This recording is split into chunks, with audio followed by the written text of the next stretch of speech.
Hi hello friends, good morning. ಚಿಕ್ಸ್ನ ದಿನದ ಮೊದಲ ದಿನದ ವಿಡಿಯೋಗೆ ನಿಮಗೆಲ್ಲರಿಗೂ ವಂದನೆಗಳು ಫ್ರೆಂಡ್ಸ್.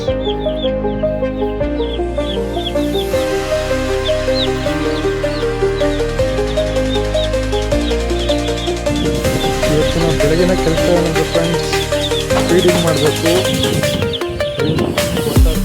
ನೀರಿಡಬೇಕು, ಮತ್ತು ಹೀಟ್ ಹಾಕಬೇಕು, ಮತ್ತು ರೊಟೀನ್ ಈವ್ನಿಂಗ್ ಕೂಡ ನೀರಿಡಬೇಕು, ಫೀಡಿಂಗ್ ಮಾಡಬೇಕು, ಮತ್ತು ಹೀಟ್ ಹಾಕಬೇಕು.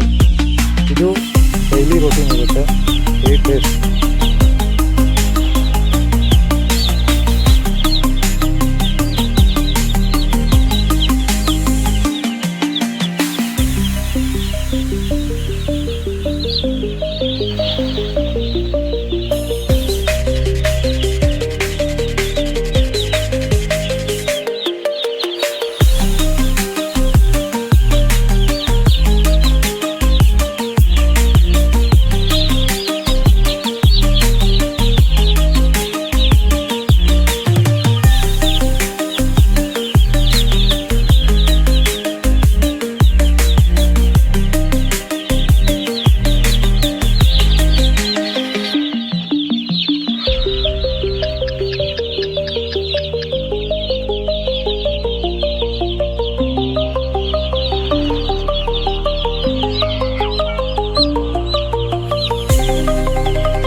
ನೋಡಿ ಫ್ರೆಂಡ್ಸ್, ಮರಿಗಳೆಲ್ಲ ಓಡಾಡಿಕೊಂಡು ಎಷ್ಟು ಆಕ್ಟಿವ್ ಆಗಿದ್ದಾವೆ.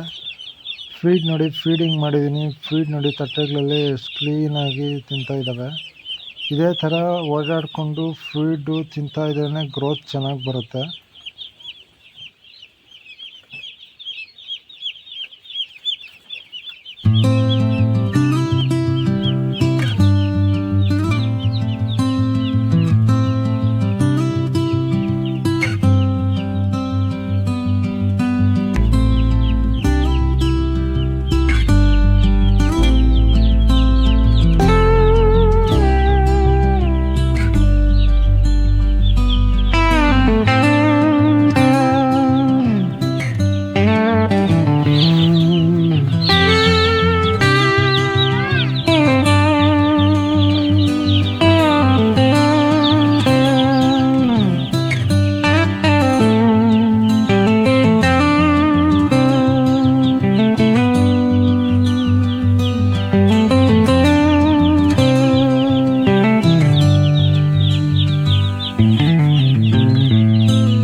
ಫ್ರೆಂಡ್ಸ್, ಮರಿ ಬಂದಿನ್ನೂ ಒಂದು ದಿನ ಆಗಲಿಲ್ಲ. ನಿಪ್ಪಲಲ್ಲಿ ನೀರು ಕುಡಿತಾ ಇದ್ದಾವೆ. ನೋಡಿ ಎಷ್ಟು ಚೆನ್ನಾಗಿ ಕುಡಿತಾ ಇದ್ದಾವೆ. ಬರ್ಡ್ಸು ಆಕ್ಟಿವ್ ಆಗಿದ್ದಷ್ಟು ನೀರು ಕುಡಿಯೋದು, ಫೀಡ್ ತಿನ್ನೋದು, ಮತ್ತು ಡ್ರಿಂಕರ್ಸಲ್ಲಿ ನೀರು ಕುಡಿಯೋದು, ಇದನ್ನು ತುಂಬ ಮಾಡ್ತಾ ಇರ್ತವೆ. ಆ ಥರ ತುಂಬ ಮಾಡ್ತಾಯಿದ್ರೆ ಚೆನ್ನಾಗಿ ಈ ಬೇಸಿಗೆನಲ್ಲಿ ಚೆನ್ನಾಗಿ ನೀರು ಕುಡಿತಾ ಇದ್ದರೆ ಬರ್ಡ್ಸ್ಗೆ ವೆಯ್ಟ್ ಬರೋಕ್ಕೆ ತುಂಬ ಹೆಲ್ಪ್ ಆಗುತ್ತೆ. ನೋಡಿ ಯಾವ ಥರ ಪೇಪರ್ ಮೇಲೆ ಫೀಡ್ ತಿಂತಾ ಇದೆ ಅಂತ. ಈ ಪೇಪರ್ ಹಾಕೋ ಉದ್ದೇಶ ಏನು ಅಂದರೆ, ನಾವು ಫೀಡ್ ಪೇಪರ್ ಮೇಲೆ ಹಾಕಿರ್ತೀರಲ್ವ, ಅದು ಯಾವಾಗ ಓಡಾಡುತ್ತೋ ಆವಾಗ ಪೇಪರ್ ಸೌಂಡ್ ಬರುತ್ತೆ, ಚಿಕ್ಕ ಚಿಕ್ಕ ಅಂತ. ಆ ಸೌಂಡ್ಗೆ ಓಡಾಡೋದು ಜಾಸ್ತಿ ಮಾಡುತ್ತೆ, ಫೀಡ್ ಚೆನ್ನಾಗಿ ಓಡಾಡ್ಕೊಂಡು ತಿನ್ನುತ್ತೆ ಅನ್ನೋ ಒಂದು ಕಾರಣಕ್ಕೋಸ್ಕರನೇ ಈ ಪೇಪರ್ನ ಹಾಕ್ತೀರಿ.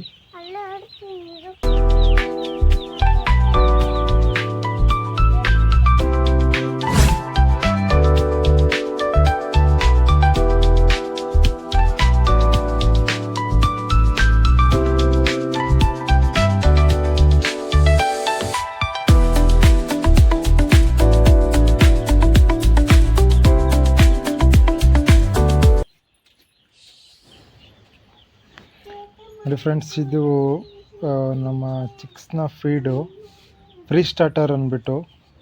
ಇದು ಬಂದು ಬಾರಾಮತಿ ಕಂಪ್ನಿಯ ಫೀಡು. ಇದರಲ್ಲಿ ತುಂಬಾ ನ್ಯೂಟ್ರಿಷನ್ಸು, ಈ ಮರಿಗಳಿಗೆ ಚಿಕ್ಸ್ಗೆ ಏನೇನು ಬೇಕೋ ವಿಟಮಿನ್ಸು ನ್ಯೂಟ್ರಿಯನ್ಸು ಎಲ್ಲ ಈ ಫೀಡಲ್ಲೇ ಮಿಕ್ಸ್ ಆಗಿರುತ್ತೆ. ಪೈಲಟ್ ಫೀಡ್ ಇದು. ಈ ಫೀಡು ಚೆನ್ನಾಗಿ ಕೊಟ್ಟಷ್ಟು, ಚೆನ್ನಾಗಿ ತಿಂದಷ್ಟು ಗ್ರೋತು ಚೆನ್ನಾಗಿ ಬರ್ತಾ ಇರುತ್ತೆ. ಈ ಫೀಡು ನಮಗೆ ಪೈಲಟ್ ಫೀಡ್ ಆಗಿರೋದ್ರಿಂದ ಮರಿ ಕೂಡ ಚೆನ್ನಾಗಿ ಫೀಡ್ ತಿಂದ್ಕೊಂಡು ಓಡಾಡಿಕೊಂಡು ವೈಟ್ ಚೆನ್ನಾಗಿ ಬರ್ತಾ ಇರುತ್ತೆ.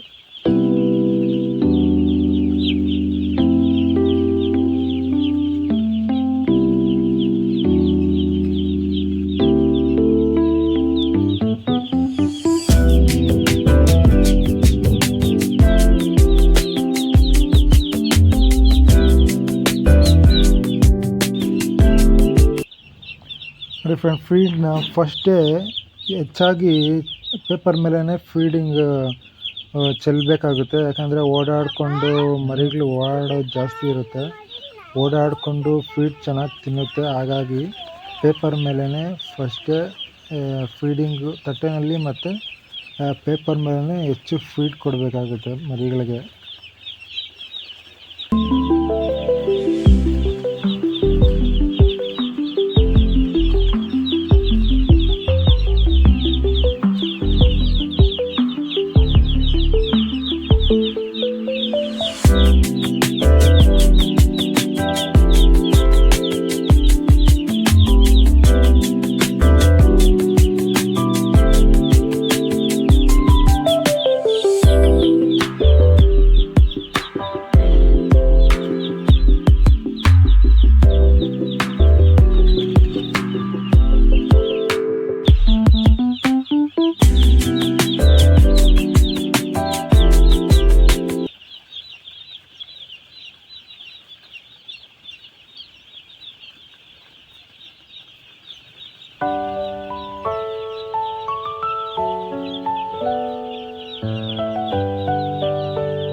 ಮತ್ತು ಫಾರ್ಮ್ ಮರೀಸ್ ಅಂದಮೇಲೆ ಮಾತಾಡಿ ಬಂದೇ ಬರ್ತಾ ಇರ್ತವೆ. ನಾವು ಡೈಲಿ ಬೂಡಿಂಗಲ್ಲಿ ಓಡಾಡಿಕೊಂಡು ಮಾಟಾಟಿನ ಎತ್ತಾಕಿ ಸೈಡ್ಗೆ ಹಾಕಬೇಕಾಗುತ್ತೆ. ಬೂಡಿಂಗಲ್ಲೇ ಬಿಡಬಾರ್ದು ಮಾಟಾಟಿನ. ಎತ್ತಿ ಸೈಡ್ಗೆ ಹಾಕಿ ಅವನ್ನ ಡಿಸ್ಟ್ರಾಯ್ ಮಾಡಬೇಕು, ಇಲ್ಲ ಅಂದರೆ ಇರೋ ಮರಿಗಳಿಗೆ ಪ್ರಾಬ್ಲಮ್ ಆಗುತ್ತೆ. ಹಾಗಾಗಿ ಬ್ರೂಡಿಂಗಲ್ಲಿ ಮಾಟಾಟಿನ ಡೈಲಿ ಓಡಾಡಿಕೊಂಡು ತೊಗೊಂಡು ಆಚೆ ಹಾಕಬೇಕಾಗುತ್ತೆ.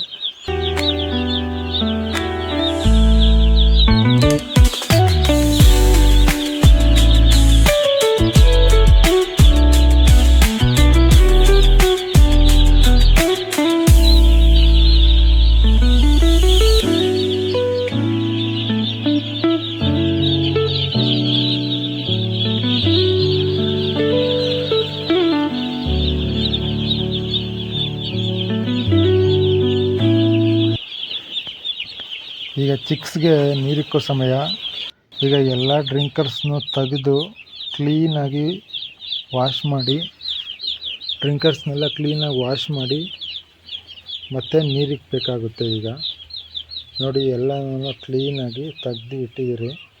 ಇದನ್ನ ಕ್ಲೀನಾಗಿ ವಾಶ್ ಮಾಡಿ, ಒಳ್ಳೆ ನೀರಲ್ಲಿ ವಾಶ್ ಮಾಡಿ ಕ್ಲೀನಾಗಿ ಸ್ವಚ್ಛವಾಗಿ ಅದರಲ್ಲಿ ಯಾವುದೇ ರೀತಿಯ ಈಗ ಗಲೀಜು ಇಲ್ದಿರೇ ತೊಳೆದು ಕ್ಲೀನಾಗಿ ಅದನ್ನು ನಾವು ನೀರು ಇಡಬೇಕಾಗುತ್ತೆ.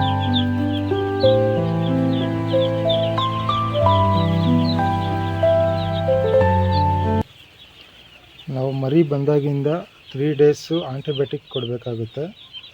ನೋಡಿ, ಈ ಆಂಟಿಬಯೋಟಿಕ್ಕು ಆಲ್ವ್ಯಾಕ್ಸ್ ಆಂಟಿಬಯೋಟಿಕ್ಕು 3 ಡೇಸ್ ಮರಿ ಬಂದಾಗಿಂದ 3 ಡೇಸ್ ಕೊಡಬೇಕು.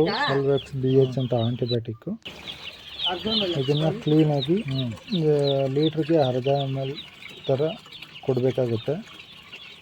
ಕ್ಲೀನಾಗಿ ಕೊಟ್ಟರೆ ನಮಗೆ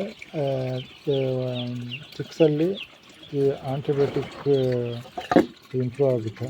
ಹಾಗಾಗಿ ಈ ಚಿಕ್ಸ್ಗೆ ಡೈಲಿ 3 ಡೇಸು ಕೂಡ ನಾವು ಆಂಟಿಬಯೋಟಿಕ್ ಕೊಡ್ತೀರಿ.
ನೋಡಿ ಫ್ರೆಂಡ್ಸ್, ಮೊದಲನೇ ದಿನ ಮರಿ ಬಂದ ಮೊದಲನೇ ದಿನ ಈವ್ನಿಂಗು ನೀರಿಕ್ಕಿದ್ದಾಗಿದೆ, ಡ್ರಿಂಕರ್ ನೀರಿಕ್ಕಿದೆ, ತಟ್ಟೆಯಲ್ಲಿ ಫೀಡಿಂಗ್ ಆಗಿದೆ, ಮತ್ತು ಹೀಟು ಎಲ್ಲ ಮಿಕ್ಸ್ ಮಾಡಿದ್ದೀನಿ. ಈಗ ಇಡ್ಲು ಹಾಕಿದ್ರೆ ಎಲ್ಲ ಕ್ಲೀನಾಗಿ ಹೀಟ್ ಆಗುತ್ತೆ.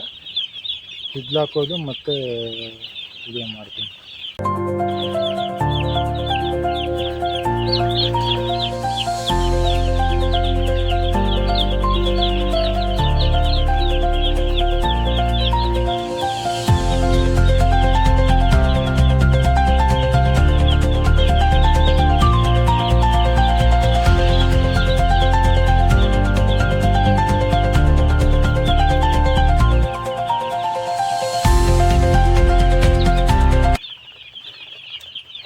ನೋಡಿ ಫ್ರೆಂಡ್ಸ್, ಆವಾಗಲೇ ಹೀಟ್ ಹಾಕಿದ್ದೆ, ಎಲ್ಲ ಹೀಟ್ ಎಕ್ಕಿದ್ದಾವೆ.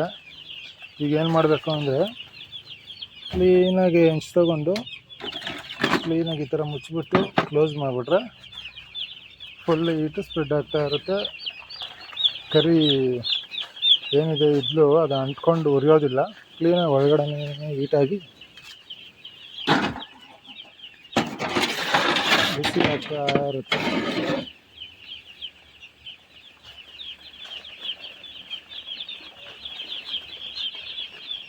ನೋಡಿ, ಈಗ ಅಂಟ್ಕೊಂಡು ಉರಿತಾ ಇದೆ ನೋಡಿ.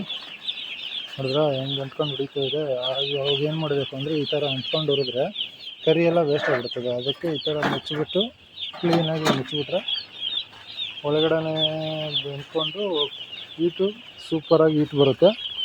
ಮರಿಗಳಿಗೆಲ್ಲ ಒಳ್ಳೆ ಹೀಟ್ ಆಗುತ್ತೆ. ನೈಟ್ ಟೆಂಪ್ರೇಚರ್ ಫುಲ್ ಚೆನ್ನಾಗಿ ಮೇಂಟೈನ್ ಆಗುತ್ತೆ.